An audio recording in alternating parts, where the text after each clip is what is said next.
One of my favorite things that our employee experience manager does is the stay interviews. So typically, you'll have companies that will do exit interviews, which we do that as well. Like if someone's leaving, we want to know why, what was the misses, how can we get better. We want to make sure that relationship or that bridge is strong, and then we also want to make sure that we get the feedback from the exit interview, how we can make it a better experience for the people that are here.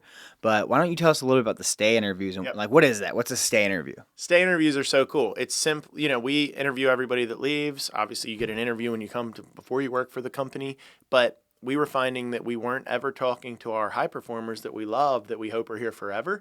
We weren't having other than our one-to-ones, which is with your manager, Yep. we weren't having like a third-party conversation with them. Yeah. So it's a Nexstar thing. It's coached in a lot of the recruiting and retaining workshops you go to through Nexstar, and we loved it. We grasped onto it. You simply sit down with people that are doing great at work, and it's important it's a third party, not like your direct manager or the owner or the ops leader. It's great to come from HR, employee experience. Say, hey, what do you like about working at Jolly? What are some challenges? Yeah. What have you noticed? What would you do different if you were running the company? Mm-hmm. What do you love about your manager? What are some challenges you have with your manager? What's a perfect day at Jolly look like for you?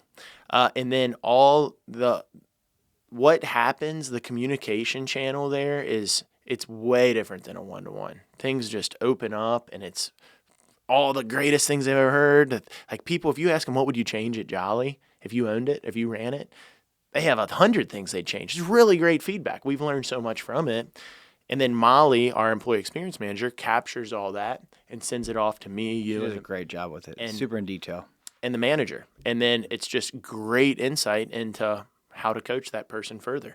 The other layer that she's adding now, I don't know if you know this, she's adding the ride-along layer. Yeah. So if it's a Excited for that. technician that is in a truck, she's doing the stay interview while riding along with them. Yep. So she's going to ride along with them. They'll have a little break in the day to do the stay interview, and then she's going to film them, post that on our Discord, our communication channel. I'm super pumped about that. What about from an operational standpoint? Once the manager gets that feedback, what are they doing with it?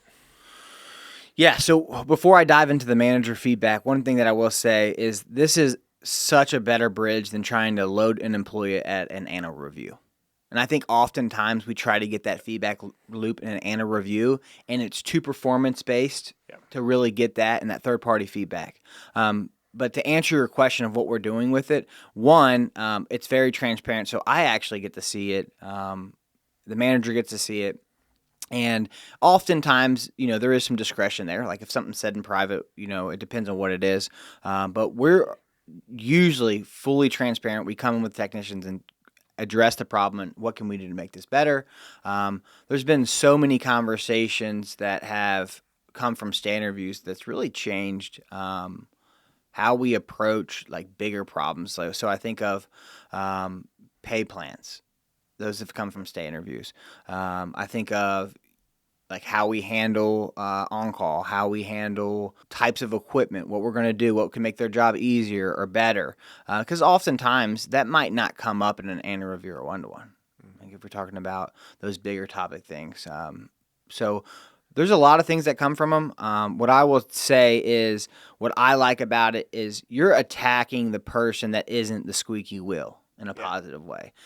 We all have squeaky wheels, and we need squeaky wheels, and we enjoy a lot of them. But I want to hear from the people that don't always have a problem, and most of the time that's where you get the feedback because it's a problem or an issue, and then they're offering a solution. Yeah, what do they say? That 80% of your problems come from 20% of your people. Yep. So let's talk to the other 80% who all of our problems don't come from. We're not talking to them a lot. They're not the squeaky wheel. And then let's see why they're not the people that are creating a lot of the issues and challenges that we have to deal with. And let's duplicate it.